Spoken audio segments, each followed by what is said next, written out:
avril 2025. Mokonzi Mboka azokita Lubumbashi, le chef de l'État, commandant suprême. Donc, era kokita bokoyoka boko sentir bino moke esprit ya Congo mobimba ezalande na Lubumbashi na Katanga.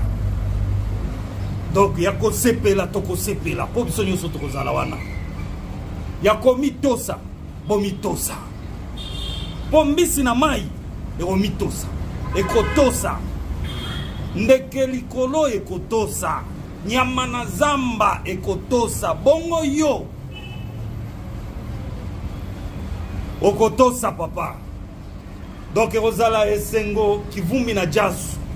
Batoto machipisha, batoto ya Beler, batoto ya Kenya, batoto ya Kamalondo, batoto ya Masangoshi, batoto ya Rwashi, batoto ya Lubumbashi, ya Likasi kwa Ari Mongomba, batoto ya Kasumbalesa, Kipushi, Mopondo.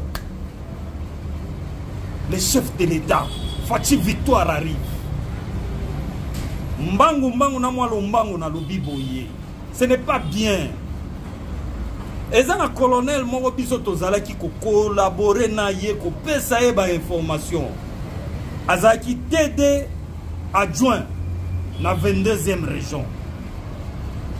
Baye ko betela ye likopa bakangi ye akoti ndolo.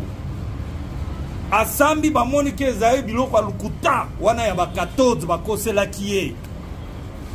Na chembe na biso toye kokuta ke ezalaki likambo ya 14 te, ezalaki nde likopa ya batu mabe ya nyamu.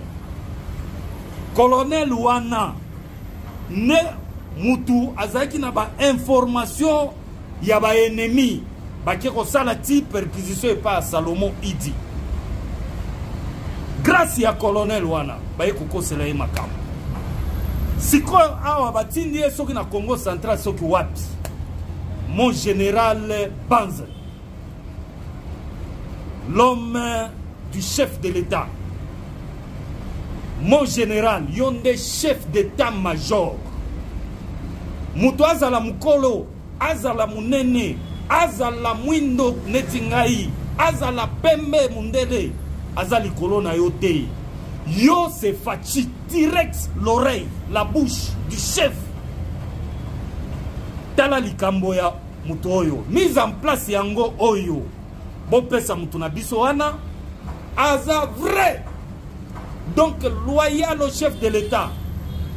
Serviteur de la République, colonel wana. Azonga.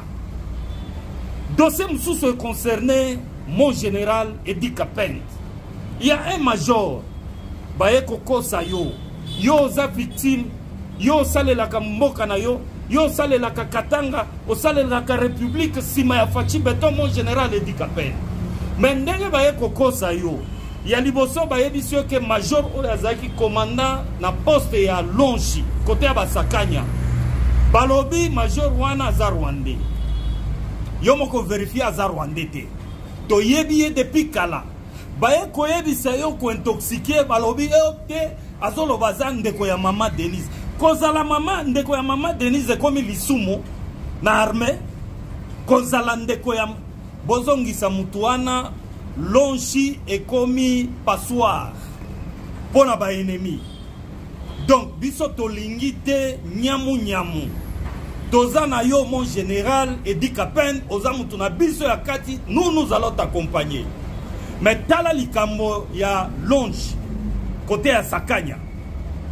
Merci. Fachi beton tozana yo. Donc lobby commentaire le loté. Erto kita mabele.